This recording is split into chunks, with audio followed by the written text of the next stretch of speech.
नमस्कार. ग्रंथ सूक्त सत्र 10 सूत्र सुहृदांची पुस्तकं. ग्रंथ सूक्त सत्र 10 सूत्र सुहृदांची पुस्तकं. आपलं आजचं पुस्तक संध्या साठे जोशी लिखित कथासंग्रह यमुना तीरी आनंदे. यमुना तीरी आनंदे. प्रकाशक दिलीपराज प्रकाशन. 224 पानी कथासंग्रहाची किंमत 320 रुपये. 10 जुलै 2024 रोजी पहिली आवृत्ती प्रकाशित झालेलं आणि 16 विविध कथांचा समावेश असलेलं पुस्तक म्हणजे यमुना तीरी आनंद आहे. संध्या साठे जोशी पक्क्या कोकणवासी, चिपळूणच्या निवासी, 38 वर्ष शिक्षण क्षेत्रात कार्यरत, त्यातल्या 34 वर्ष मुख्याध्यापक. फेसबुक हे लेखनाचं माध्यम प्रभावीपणानं वापरणारी लेखिका म्हणजे संध्या साठे जोशी. यमुना तीरी आनंद या पुस्तकाच्या आधी करोनाच्या पार्श्वभूमीवरचा लॉकडाऊन हा कथासंग्रह प्रकाशित झालाय. पारितोषिक प्राप्त असा हा कथासंग्रह. संध्या साठे जोशी अगदी मोकळेपणाने सांगणार की फेसबुक हेच मी माझ्या लेखनाचं माध्यम म्हणून वापरते. याचा अर्थ त्या वेगवेगळ्या नियतकालिकांमध्ये प्रसंग परत्वे लिहित नाही तशातला भाग नाही. गाणं, संगीत, कविता आणि अत्यंत मोकळेपणानं साजणं आणि बोलणं या असं व्यक्तिमत्व म्हणजे संध्या साठे जोशी. आजच्या ग्रंथसूक्तमध्ये सुहृदांची पुस्तकं हे सूत्र धरून करत असलेल्या या 10व्या सत्रामध्ये यमुना तीरी आनंदे या संध्या साठे जोशी यांच्या कथासंग्रहाचा मनापासून समावेश करण्याचं खरं कारण म्हणजे अगदी मोकळेपणाने सांगतो की या पुस्तकाची मला जाणवलेली 2 वैशिष्ट्य. अलीकडच्या काळामधले कथासंग्रह हे बहुतांश वेळेला आपल्या आधीच्या प्रसिद्ध सदरांच्या लेखांचं संकलन असतं, त्याच्या पलीकडे जाणारा असा हा कथासंग्रह आहे.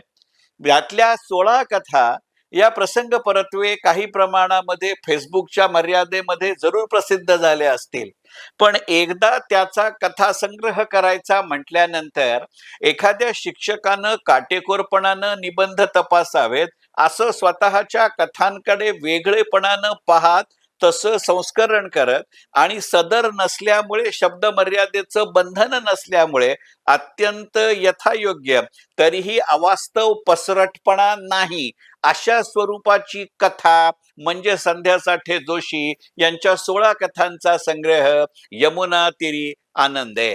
आणि त्यामुळे अगदी मोकळेपणाने सांगतो की गेल्या काही वर्षांमध्ये वाचलेल्या कथासंग्रहामध्ये मला सगळ्यात जास्त आवडलेले 2 कथासंग्रह निवडण्याची जर माझ्यावर वेळ आली तर निसंशयपणे आणि प्रचंड मोठ्या मार्जिननी पहिल्या क्रमांकावरती असलेला कथासंग्रह जर कोणता असेल तर तो संध्या साठे जोशी यांच्या यमुना तीरी आनंदे हा कथासंग्रह असेल, हे मी अत्यंत मोकळेपणाने सांगतो.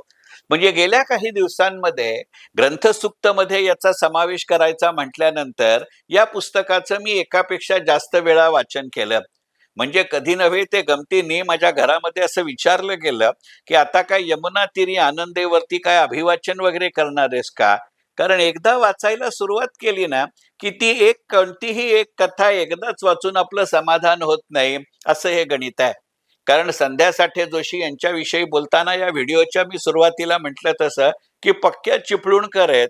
याचं कारण असं की त्यांच्या प्रत्येक लेखनामध्ये विशेषतः या कथासंग्रहातल्या कथांमध्ये कोकण ही केवळ पार्श्वभूमी नसते. कोकण ही एक व्यक्तिमत्व म्हणून येतं, कोकण ही एक वृत्ती म्हणून येते, कोकण ही एक प्रवृत्ती म्हणून येते. कोकणातल्या व्यक्तींइतकीच कोकणातली देवळं, त्या देवळातले उत्सव, त्या उत्सवातल्या प्रथा, त्या प्रथातलं मांगल्य, त्या मांगल्यातलं साचलेपण, त्या साचलेपणातलं नाविन्य, त्या नाविन्यातली जुनी पिढी, त्या जुन्या पिढीचं बोट धरून पुढे आलेली नवीन पिढी आणि त्या नवीन पिढीनं त्यांच्या पुढच्या पिढीमध्ये दिलेलं संक्रमण, अशा वेगवेगळ्या संस्कृतींचा अत्यंत निपक्षपातीपणा पण त्याच वेळेला समरसतेनं केलेलं वर्णन म्हणजे संध्या साठे जोशी यांचा यमुना तीरी आनंदे हा कथासंग्रह. या कथासंग्रहातली पहिलीच कविता आहे मोह मला मेलाची तो देवा. मोकळेपणाने सांगतो, जवळजवळ 35-40 पानी प्रिंटेड अशी ती कथा आहे. अगदी पानवार सांगायचं झालं तर 11व्या पानावरती या कथेला सुरुवात होते आणि 50व्या पानावरती ही कथा संपते. ही कथा वाचत असताना मला राहून राहून आशा बगे यांच्या धर्मक्षेत्रे कुरुक्षेत्रे या दीर्घकथांची आठवण होत होती. आशा बगे यांच्या त्या कथा संग्रहामध्ये 2च कथा आहेत. त्या 2 कथा मिळून ते 80 पानांचं पुस्तक आहे. म्हणजे तिथेही पुन्हा प्रत्येक कथा ही अशी 40-45 पानामध्ये आहे. त्यातली धर्मक्षेत्रे कुरुक्षेत्रे या कथेला आशा बाग्यांच्या महाभारताची पार्श्वभूमी आहे. तशा अर्थानं एका वेगळ्या पद्धतीनं कोकणी भूगोलामध्ये, कोकणी मानसिकतेमध्ये कोकणस्थी असलेल्या आणि नसलेल्या अशा वृत्तीचं प्रतिबिंब, त्यातनं तिथल्या उत्सवांमध्ये होत गेलेलं संक्रमण, काळाच्या ओघामध्ये प्रत्येकाला अगदी तारीखवार बोलायचं झालं तर कधी गांधी हत्येमुळे, कधी कुळकायद्यामुळे, कधी शिक्षणाच्या संधीमुळे, कधी घरातली एक तरी व्यक्ती पहिल्यापासून मुंबईत चाकरमानी होईल याच्याकडे ठेवलेल्या कटाक्षामुळे ती जी व्यक्ती कोकण सोडून गेली, त्या स्वतःच्या पिढीतल्या मनातली संक्रमण आणि त्या संक्रमणाचे त्या व्यक्तीच्या पुढच्या पिढींवरती उठलेले पडसाद हे सगळे माझे स्वानुभवाचे विषय आहेत. माझ्या वडिलांच्या पिढीमध्ये हे झालं होतं.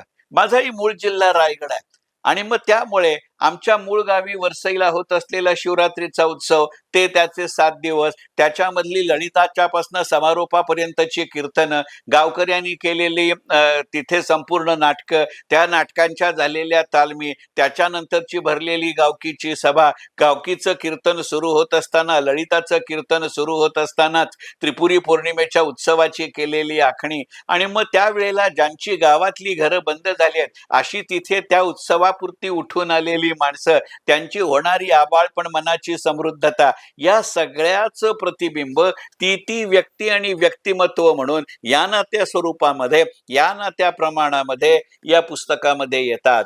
असं असूनही या संध्याताई साठे जोशी यांच्या कथा या एकसुरी होत नाहीत, त्या प्रवाही होतात. हे या कथांचं मनापासून वैशिष्ट्य आहे.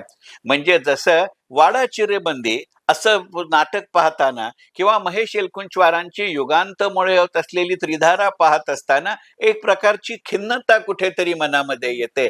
तशी खिन्नता सूचित करतं पण व्यापून राहत नाही, असं पद्धत आहे. म्हणजे यमुना तीरी आनंदे या संध्याताई साठे जोशी यांच्या कथासंग्रहाचं वर्णन करायचं असेल तर मी एका वाक्यात असं वर्णन करेन की नरसोबाची वाडी हे सुद्धा दत्ताचं स्थान, औदुंबर हे सुद्धा दत्ताचं स्थान. एका अर्थानं बघायचं झालं तर एका भौगोलिक पंचक्रोशीतली ही 2 दत्तस्थानं, परंतु नरसोबाची वाडी तुम्हाला प्रसन्नता देते आणि औदुंबर तुम्हाला अंतर्मुख करतं. या दोन्हीची पंचक्रोशी जशी एक, तशी कोकणची पंचक्रोशी यमुना तीरी आनंदेला एक. पण त्यातल्या काही कथा तुम्हाला औदुंबराचं प्रत्यंतर देतात, काही कथा तुम्हाला खिद्रापूरचं प्रत्यंतर देतात, काही कथा तुम्हाला नरसोबाच्या वाडीचं प्रत्यंतर देतात. पण हे पुस्तक खाली ठेवत असताना तुमच्या मनामध्ये नरसोबाच्या वाडीची कृष्णा असते आणि तरी सुद्धा याची यमुना तीर हा कदाचित कृष्ण असेल. आणि मला राहून राहून वाटतं की यातला यमुना तीरी हा शब्द ही आवर्जून लक्षात घेण्याजोगा आहे. हिंदी साहित्याचं वर्णन करताना नेहमी असं म्हटलं जातं की गंगेनं महाभारत घडवलं आणि यमुनेनं कृष्णार्पण घडवलं.